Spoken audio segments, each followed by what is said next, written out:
Assalamu alaykum va rahmatullohi va barakatuhu. Hurmatli ko'rarmanlar. Qadir kech programmasini davomlashtiramiz. Bizningki navbatlik mehmonimiz 30 dan oshiq diniy kitoblarning avtori, 9 tomliq tafsir kitobining muallifi, O'limalar kengashining a'zosi, diniy olim Muhammad Yusuf Qarajim. Assalomu alaykum va rahmatullohi va barakatuhu Yusuf qarim. Va alaykum assalom va rahmatulloh. Qanday ahvolingiz, yaxshisinizmi? Allohga shukr, yaxshi. Sizlar yaxshidinglarmi, yaxshimi? Alhamdulillah, Xudoga shukr. Qarim, bizning taklifimizga yoq demay, yana bir qatam o'sha bizning programmamizda uchrashayotganimiz uchun sizlarga ko'p rahmat, Alloh rozi bo'lsin qatnashganingizga. Sizlarga rahmat, Alloh rozi bo'lsin hammamizdan. Bugungi bizning suhbatimizning mavzusi zakotni kimlarga bersak yaxshiroq degan mavzu inshaalloh. Mushu mavzu ustida suhbatlashamiz. Oldi bilan Yusuf qarim, zakot degan nima? Qanchalik ahamiyatga ega? U zakotni berish kerakmi, zodiya bermash kerakmi? Mushning ustida bir to'xtalgan bo'lsak oldi bilan. Bismillahirrahmanirrahim. Alhamdulillahi robbil alamin va salatu vassalam ala ashrafil mursalin sayyidina Muhammad va ala alihi va ashabihi ajma'in. Zakot farzi islomning eng asosli farzlaridan birisi. Chunki namozdan keyin buyurilgan farz zakot. Zakot degan o'zingizning ehtiyojidan, normal kundalik ehtiyojidan ortiqroq bir narsang bo'lsa, masalan bir 83 gram oltin kagichilik ortiq pul meling bo'lsa, sana zakot keladi, zakot berishing kerak degan gapda hamda qarshi tarafning 83 gram oltin kagichilik pul meli bo'lmasa, kambag'al bo'lsa, u zakotni osi bo'ldi. Endi bu zakot islom dinining ijtimoiy ishlarning asosi. Namoz insonning Alloh bilan bo'lgan bog'lanishini hal qilsa, bu zakot jamiyatda musulmonlarningki bir-biriga bo'lgan bog'lanishini, inoqligini, qarindoshligini, kuch-quvvatini oshiradi. Shunga bu ikki farz iymondan keyin mushu ikki farz aqidni yondashib, masalan Qur'on Karimda aqimus salata va atuz zakata degan oyatni jiq uchirtimiz. Namozni o'qinglar va zakot beringlar. Ya'ni namoz bilan zakot o'xshash o'rinda turdi. Alloh taolo buyurgan cho'ng farzlarning birisi. Endi zakot beradigan iqtidori botirib, pul meli botirib zakotni ado qilmagan odam cho'qim gunohkor bo'ldi. Uning pul meli o paklanmagan bo'ldi. Chunki zakot berishning maqsad pul melimizdagi yo'qsullarning haqqini ado qilib, uni pak qilish kerak. Ya'ni islom tushunchisida pul molning haqiqiy egisi Alloh taolo. Robbus samawati vel ardi ve ma beynehuma ve ma tahta saradayda Alloh taolo osmonlarning, zaminning ve ularning ichidagi narsalarning ve zaminning ostidagi boyliqlarning hammasi Alloh taolaning ilkida, Alloh taolaning mulkidaydi. Ya'ni Alloh hammasining egisi. Ammo bandalarning quliga berilgani amonat tariqasida qanday ado qildiqini sinaymiz deb bergan gapda shu ne'mat, bu boyliq ve nimet ve sınav. Bir taraftan Allah bizge baylık verdi, bir taraftan hoşluğumuz. Allah Teala bizge baylık verdi. Hani bolsa bay oldu, pulumuz çıkıldı, hoşluğumuz. Bir taraftan bu sınav. Muşu pul malının nerede işletiyordu? Men buyurgan yagi doğru işletemdi. Menimki yoksul fakir bendilerime yardım kılamdı. Yagi buzup çaçamdı dep sınav için bir Allah Teala'da. Nayet çoğun bir sınav. Namaz başında bir sınav hem de. Mesela bir günde 5 ettim. Mening aldığımı kelip namaz okup, özünün acizliğini itiraf qilib, mening qudratimni bilib ve bana şunda qulchilik, bandichilik qilamdi deb bir sinab olsa, ma pulmalni berdim qana. Mushu pulmalni ben belgilagan yerga, halal yo'llarga ve meningki yo'qsullarimga, Allah'ın yoluga işletemdi, işletmemdi deb sinaydı. Ama pul malninki sınıqı nayeti bek egir bir sınaq. Nurgun adam pul ketmeydiğen ibadetini cik kıldı. Kur'an okuydu, namaz okuydu, rozu tutudu, haremge bardı. Nurgun işini kıldı. Pul gititqa ya kege vaqtida zakatni bermaydigan adamlar bor. Demişqa, çünkü başka ibadetlerini kılsa adet olap kaldı onu yendi bines ketmeydi ya. Ma zakatga kelgan vaqtda pul ketgandan keyin ba'zi odamlar zakatni belgilamay, zakatga hiyla ishlatib, oqmagan mollarni zakatga hisoblab berib, unda qitqat ishlar bor. Qur'oni Karimda Alloh taolo deydi: "Lan tanalul birra hatta tunfiqu mimma tuhibbun."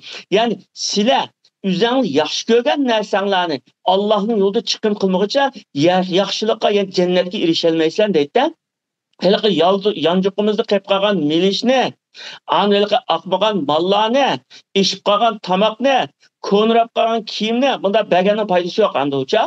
Ash rasmiy ko'nglimizdan chiqarib, o'zimizning ash pul meldan chiqarib, o'zimizning eng yaxshi ko'rgan narsalarimizni Alloh yo'lida beramiz.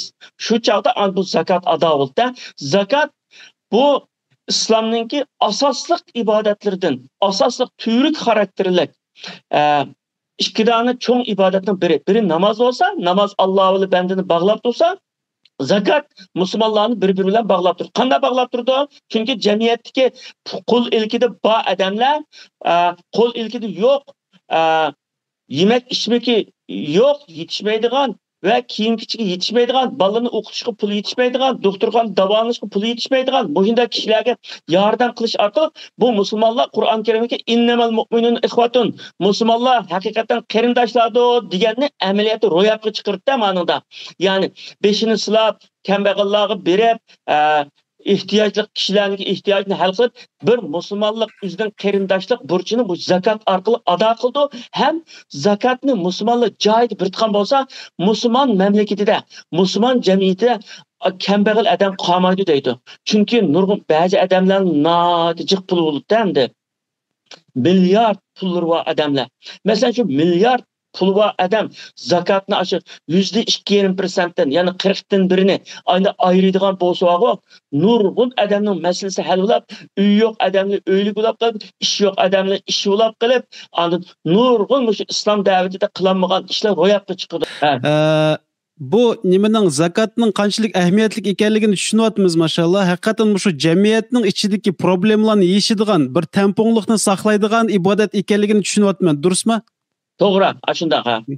Maşallah, Allah razı olsun. Endi shu zakatni kim ve qachon ve qanchalik bir miqdorda to'lish kerak? Shunga bir to'xtalsaqchi. Endi zakatni odatda o'zininki yemak ichmaki, kiyim kechiki, o'zininki turmushidan eshib 83 gram altın kağıtçılık bir artık pulu bolsa bir adamdan, o adam zakat berishi kerak. Aşınıdan zakat berishi kerak endi. Zakatni kim aldı desa Qur'on Karimda 8 xil kishini deb bergan Alloh taolo. Innamas sadaqatu lil fuqara vel masakin vel amilin alayha vel muallafati qulubuhum ve fir riqabi vel garimin ve fi sabilillah ve ibn sabil deydi. Zakat aşu fakirlarga, yoksullarga, yani hiç narsa yok adamlarga, yani fakir, kambag'al, miskin, hiç narsa yok adam, yotitgan yeri yok adamda. Zakat xodimlariga islom mamlakatlarida endi zakatni yig'ib, bir yerga yig'ib akilib, kishilarga ehtiyojli kishilarga taqdim odamlar bor. O'sha odamlarning maoshlariga ishlatdi. Onunki dillerini İslam'a mayatlı köz tutulganlarga. Mesela Müslüman emas, ama aşının küçükünü yaxşılık qilib, qiyinchiliklar olsa hal qilib, İslam'nınki mehribonligini ko'rsatganligidan o adamning dili yumshab, bu İslam yaxshi din ekan deb Müslüman bo'lib qolishini umid kutamiz. Ashunday odamlarga ba'zi bo'ldi deydi. Undan qaytira olmaydigan darajada qarzdor bo'lib qolgan odamlarga, bunda jiq qarzi bo'lib qolib, qaytira olmaydigan darajadagi mundaq adamlarga yani şu zakat puldan ba'zi bo'ldi deydi. Onun için Allah'ın yoluga degan naydi cho'ng tema bu. Allah'ın yoluga, Allah'ın yolda kurash qilishga, Allah'ın yolda ilm tahsil qilishga, Allah'ın dinini taqitishga, Allah'ın diniga xizmat qilishda, Qur'on va sunnatga xizmat qilishga, mushundaq yerlarga yordam shu zakat pulni bersa bo'ldi deydi. Onun için xirajdan ayrılıb qalgan musafirlarga, mesela üzünün yurtida boy hamdi o, lekin bir chet elga bir yerga beribdikan, o pul moldan ayrılıb ketdi. Anda olganda bu kambag'al hisoblanadi. Yutug'i berib olg'ichilar, endi uning zakot puldan bo'lsin, ba'si bo'ldi degan gapda endi. Endi hozirgi jamiyatda zakotga eng bak muhtoj bo'lgan kishilarda mushu o'qiyotgan bolalar, mayli qaysi fanda o'qisin, chiqib musulmonlar bo'lsin, musulmon bo'lish shart ham zakot olish uchun. Endi sadaqani musulmon emas hammaga bersak bo'ldi. Mas zakotni musulmon bo'lgan odamga berish shart endi. U musulmon hamda namoz o'qiyotgan musulmonmi, taqvo emas, u muhim emas. Allohga iymoni bo'lsa yetidi. Endi shu o'quvchilarning qaysi fanda o'qisin, dinda madrasada o'qamdi yoki ijtimoiy fanlarda, tabiiy fanlarda o'qamdi, fizika o'qamdi, matematika o'qamdi, ekonom o'qamdi, nima o'qisin, musulmon bolalarga pul maktabga pul to'lashga ehtiyojli bo'lib qolgan bo'lsa, zakot puldan bilib o'qitish muhim hamda. Uningdan keyin endi kambag'allarga zakot verish burunda tarbiya Qur'on Karimning buyrug'i va musulmonlarga odatlanib kelgan ishda hamda. Endi bu yerda kambag'alga zakot berish masalasida faqat ishligini aytgan. Aş yordamgina ayndaq nima qilib qolgan, shuningga bog'lanib, shu ishlamaydigan, tini saq, o'zi yosh, ishlaydigan ish bor. Shunday bo'lsa, ishlamay yetib odamga zakot bermaslik kerak. Zakotni ishlayotgan, ishlab tursa-mu, bu puli olgan oyliqi bu oilasiga, bolalarga yetmagan bo'lsa, ashuniga bir yordam bo'lsin deb aniga bersak, chunki ishlayotgan odamni texmi yuksaltiramiz. Endi faqat ishligima yetib odamga zakot berib bu odamni texmi asho ulaman qilib qo'ymiz deb faqat ishlamaydigan, yotadigan qilib qo'ymiz. Zakot maniga reaksiya berdi hamda. Shunga men mush ikki odamga berish muhim deb qarayman. Biri o'quvchilarga, biri ishlab etib pulni yetishtirolmagan odamlarga. Yana biri mushu islom sohalarida dinimizga xizmat qilayotgan organ va nimalarga, kishilarga. Chunki shularning maoshi va shularning qilayotgan ishininki taraqqiy qilishi uchun, shu ishni ro'yobga chiqarish uchun endi uniga iqtisod bo'lmasa qilmaydi ba'zi ishni, shunday qilish kerak. Ammo buni bunda tashkilotlarga, masjidlarga olib berish durust emas deyman. Bizniki odatimiz bo'yicha hammamiz masjidlarga opiramiz-ku. Odatda endi opirdi. Endi oyatda nima shaxslarning hammani Alloh taolo sanoqli oyaticha miskin, faqir, zakot xodimlari, qarzdor, yo'lda qolgan musofir deb hammani sanoqli odamlarni shu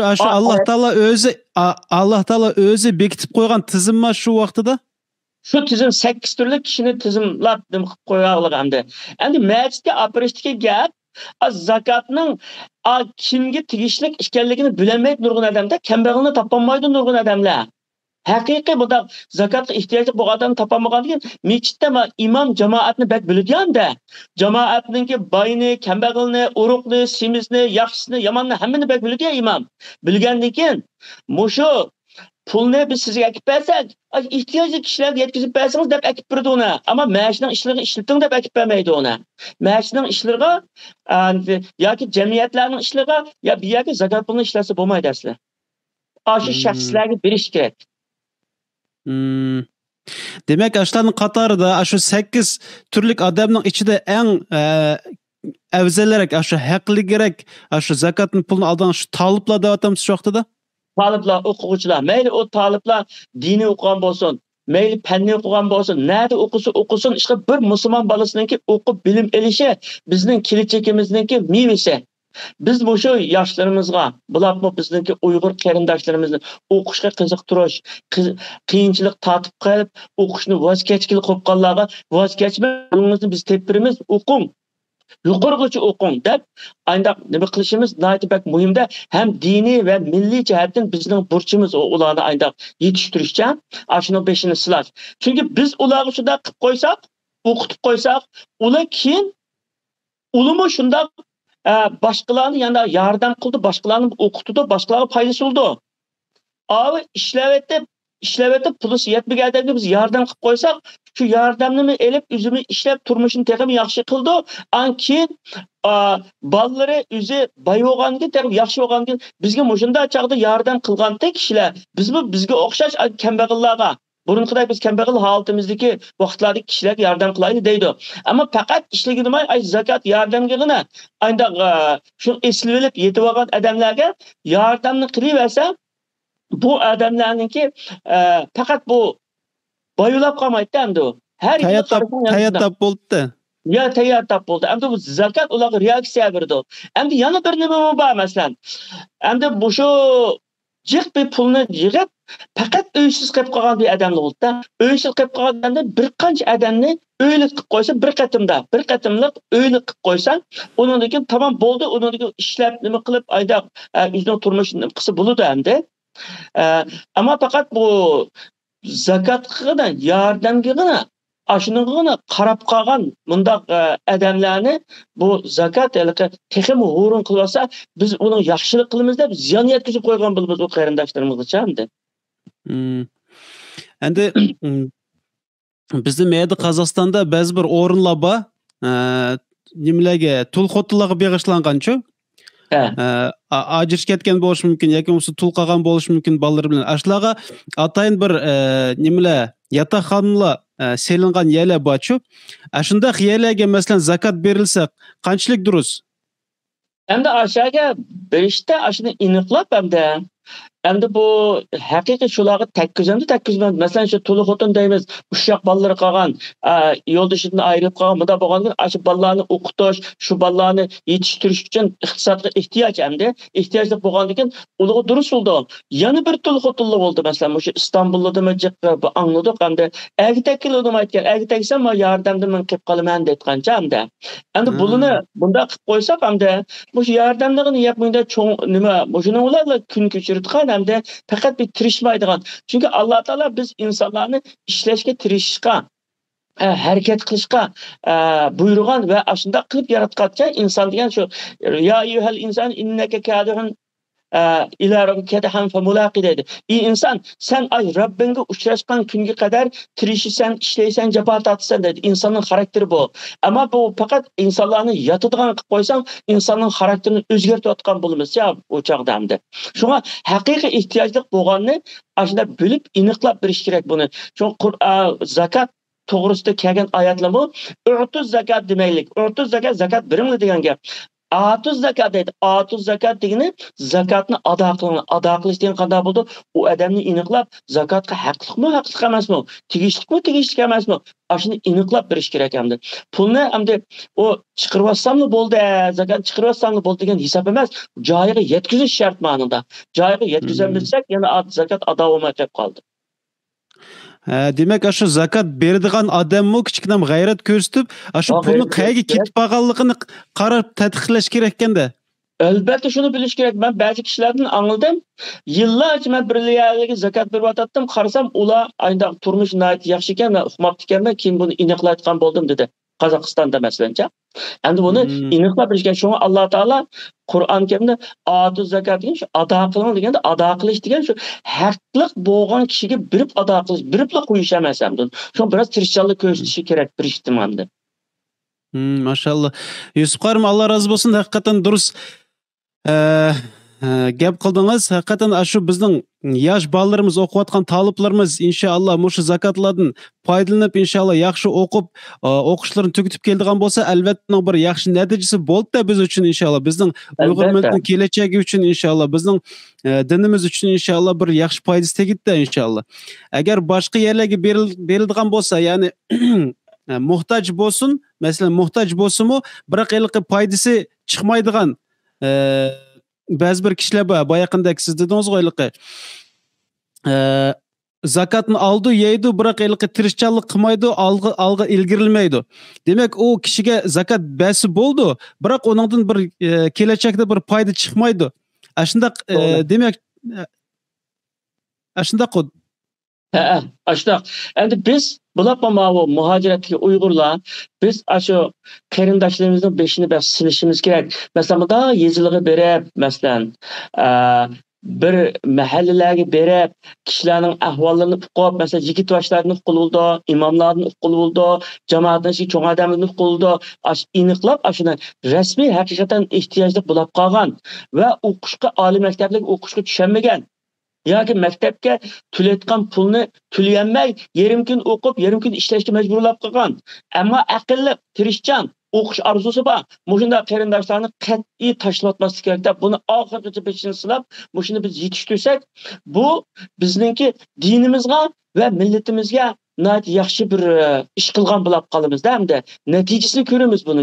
O inson bo'lgandan keyin o biz ayda zakat berib yetishtirib qilgan odamlarningki, bolalarningki %50% ashuni bu keyin menga o'xshash ayda men o'qiyotgan vaqtimdagi kambag'al holatimdagidek hozirgi bunda kambag'al bolalarning beshini silayman deb ularningki beshini silayotgan bo'ladi hamda qo'lni yuvsa qo'l berib yuzni yuvdi degan gapda hamda foydasi oldu bu ishlarniki. Albatta mushu dinimizga ve milletimizga foydasi bo'ladigan ishlarga selinlarni aşağı salsak bo'ldi, mesela yatırımlarni aşağı yatqizsak bo'ldi hamda.